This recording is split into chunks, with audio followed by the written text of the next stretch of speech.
Hi, welcome to Conflict Resolution Training. My name is Kaelin and I'm joined by my colleague Julie Mishler. Together, we'll guide you through this session designed to help you develop stronger, more flexible conflict management skills. Hi everyone, and thank you for joining us. As Kaelin mentioned, we will be exploring how to better navigate conflict, something we all face in the workplace. Whether you're in leadership, part of a team, or working independently, learning how to manage conflict more constructively can transform the way you collaborate. As we go through today's agenda, I encourage you to think about how each topic connects with your own experiences. If you've ever left a meeting feeling frustrated or avoided a tough conversation, you will likely see yourself in today's scenarios. Here's what we'll cover. First, we'll discuss what conflict really is and why it's essential to address it. We'll examine practical resolution strategies, discuss a scenario, explore the TKI and the 5 conflict modes outlined in the model, complete a self-assessment to learn about your personal conflict style, and finish with a reflection and discussion to help apply what you've learned. By the end of this session, you will be able to define workplace conflict, recognize its impact, and identify key strategies for resolution. You will explore how conflict affects team dynamics, morale, and performance, and why understanding matters. You also explore the Thomas Kilmann Conflict Mode Instrument, or TKI, which will help you better understand your personal conflict style and learn how to adapt that style to different situations so you can respond more effectively in the moment. Think of this session as a toolkit. The goal isn't just to understand conflict in theory, but to build real, practical skills you can use. You should walk away with strategies and insights you can apply to your own work environment, whether you're managing a team, navigating peer relationships, or advocating for yourself in tough conversations. So what is conflict? At its core, conflict arises when individuals or groups have incompatible goals, values, or actions. Conflict is a natural part of human interactions and arises due to differing perspectives, values, and goals. It becomes noticeable when it reaches a certain level of intensity. The goal is to manage conflict constructively. It's not always negative. Conflict can actually be constructive when it drives innovation. However, the way we handle conflict determines whether it becomes a catalyst for growth or a source of dysfunction. Everyone is different, and conflict arises in a variety of situations, but communication styles, perceptions, and emotional responses shape the way conflict is handled. One important thing to remember is that conflict doesn't make you a bad communicator or a difficult person. It's actually a sign that something needs to change or be addressed. Understanding the why behind the conflict can shift the entire conversation.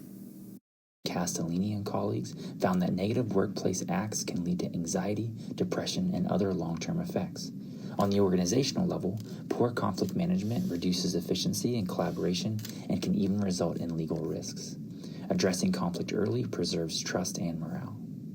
Think about how much time and energy gets spent avoiding conflict or dealing with the fallout when it escalates.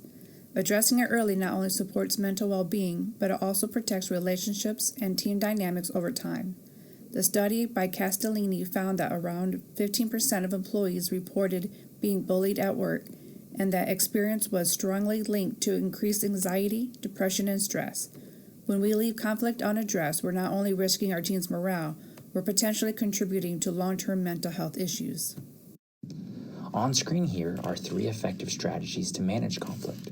First, use scenario-based learning like we will do today. Review a real or hypothetical case to think through solutions. Second, encourage open dialogue that is respectful and inclusive. Third, practice active listening, truly hearing the other person without judgment or interruption. These 3 principles form the backbone of good conflict management.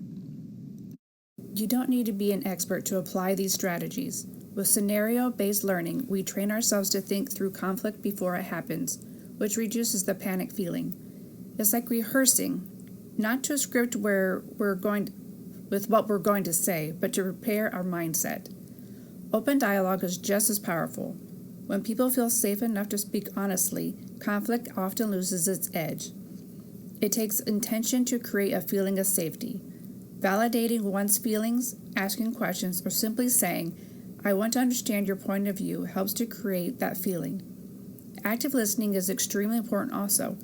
Listening without interrupting or without planning a response in your head shows respect and also helps us hear what is really being said, not just the words, but the meaning behind them. Let's explore a realistic workplace conflict. Maya is a department manager responsible for ensuring her team meets tight deadlines on high-impact projects. One of her team members, David, has been consistently missing deadlines and is slow to respond to important emails. Maya has already raised these concerns with David during previous check-ins, but she hasn't seen any improvement. David, on the other hand, feels overwhelmed. He believes his workload has steadily increased without any additional support. From his perspective, he's doing the best he can under the circumstances, and he feels frustrated that Maya doesn't seem to recognize his effort or the challenges he's facing. Recently, Maya assigned David a critical project that required input from other departments. David turned in the project late without giving any prior warning, causing a ripple effect of delays across the team and resulting in missed opportunities. Tensions have since escalated. Maya is concerned about David's accountability and the impact on the team's performance, while David feels increasingly unappreciated and burdened by what he sees as unrealistic expectations. With trust breaking down and communication strained, Maya decides to schedule a one-on-one meeting with David to address the situation directly. Put yourself in Maya's shoes. How would you approach the meeting with David? Consider your tone, the goals of the meeting, and potential outcomes. Then, flip perspectives. Imagine you're David. How would you express your frustrations professionally? Think about how different conflict styles might shift the conversation. Finally, how would you handle the situation in your own workplace? Go ahead and pause the video. Take a moment to reflect on the scenario, then write down your responses to the proposed questions. Continue with the video once you have finished. Now, we're going to discuss the Thomas Kilmann conflict mode instrument. Developed in 1974 by Thomas and Kilmann, the TKI identifies 5 primary ways people handle conflict. These modes are based on assertiveness, how strongly you pursue your own needs, and cooperativeness, how much you consider the needs of others. The balance of these 2 dimensions determines which conflict mode you tend to favor.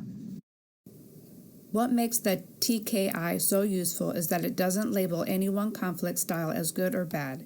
Instead, it helps us understand how our natural tendencies show up under pressure and how those tendencies can either help or hinder depending on the situation. TKI is adaptable, and once we know our default mode, we can start by being more intentional, shifting styles when needed to match the context and the people involved. Before we discuss the 5 conflict modes, I want you to consider your natural instincts during conflict. As Kaelin and I walk through each mode, pay close attention to which one feels most familiar. How do you usually respond when tension rises, whether in a team meeting, a difficult conversation with a supervisor, or even a peer disagreement? Do you speak up quickly and push for your perspective? Do you tend to step back and hope the situation resolves itself? Or do you find yourself trying to maintain harmony, even if it means setting aside your own needs?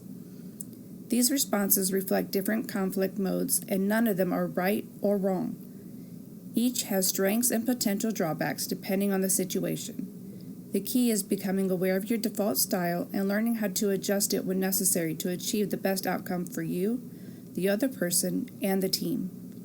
So, as we go through each mode, don't just listen, reflect.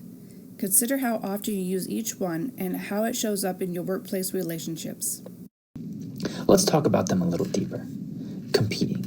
Those who favor high assertiveness and low cooperativeness are said to favor a competing mode of conflict management. These individuals pursue their goals at the expense of others. An example of someone exhibiting a competing mode of conflict is a compliance officer who insists on following regulations despite opposition from the team because safety is at stake. The compliance officer desires an outcome where their guidance is followed, regardless of the positions or input from those they are in conflict with. Collaborating. Those who favor high assertiveness and high cooperativeness tend to use the collaborating mode of conflict management. They seek a win-win outcome by addressing the concerns of all parties involved. This style involves active listening, open communication, and creative problem-solving. An example would be 2 team leads with overlapping project needs brainstorming a solution that helps both departments succeed. This ensures resources are allocated fairly and both projects' goals are met. Compromising. Those who favor moderate assertiveness and moderate cooperativeness favor a compromising mode of conflict management, where both give something up to meet halfway. An example would be a sales representative and a customer agreeing to adjust pricing and delivery terms to keep a deal moving forward. Avoiding. Those who favor low assertiveness and low cooperativeness tend to adopt the avoiding mode of conflict management. They often withdraw from or delay addressing conflict either because they feel uncomfortable with confrontation, believe the issue is trivial, or think that bringing it up may cause more harm than good. Frequent avoidance can lead to unresolved issues and resentment. An example would be an employee who notices a recurring problem in a team process but chooses not to bring it up during a meeting, hoping it will resolve itself over time. And finally, accommodating. Those who favor low assertiveness and high cooperativeness favor an accommodating mode of conflict management. They yield to others' concerns. For example, a newer staff member agrees to reschedule their vacation to help a coworker, even though it's inconvenient. Each mode has strengths and limitations. The key is learning when to use each based on the context and desired outcome. This visual model from the Niagara Institute helps explain how assertiveness and cooperativeness drive our conflict behaviors. Where do you think your default mode lands? Remember, there's no best mode, only appropriate modes for different situations. The goal is to be flexible. Go ahead and make a quick prediction about your default conflict style. Don't overthink it. There is no right or wrong answer here. We will circle back to this later when you review your TKI results and you can see how close you actually were. Now that you've had a chance to think about the 5 conflict modes, let's take a moment to test your style. How well do you really know your own go-to conflict style? This next activity is a quick way to find out. You're going to do an abbreviated version of the Thomas Kilmann conflict mode instrument. This isn't about getting a good result, it is about getting an honest one. Let's see if you are right. Go ahead and pause the video to take the abbreviated TKI self-assessment. This will give you insight into your default approach to conflict. Use your phone or computer to scan the QR code or go to the Niagara Institute's quiz link shown on the screen. Once you're done, jot down your result. Resume the video once you've taken the assessment and written down your result.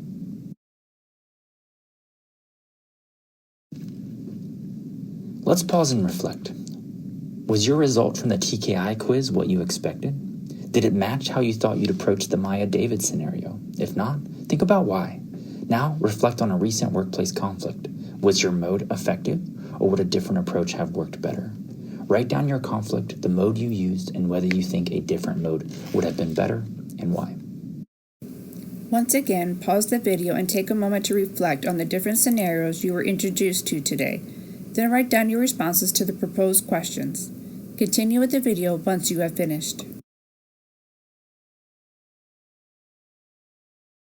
To wrap up, conflict is normal and manageable, and how we handle it shapes workplace culture and our effectiveness as leaders. The TKI provides a simple, effective framework to understand conflict behaviors, and the more we understand ourselves and others in conflict, the more productive and respectful our workplace becomes. Remember that while conflict is unavoidable, it doesn't have to be destructive.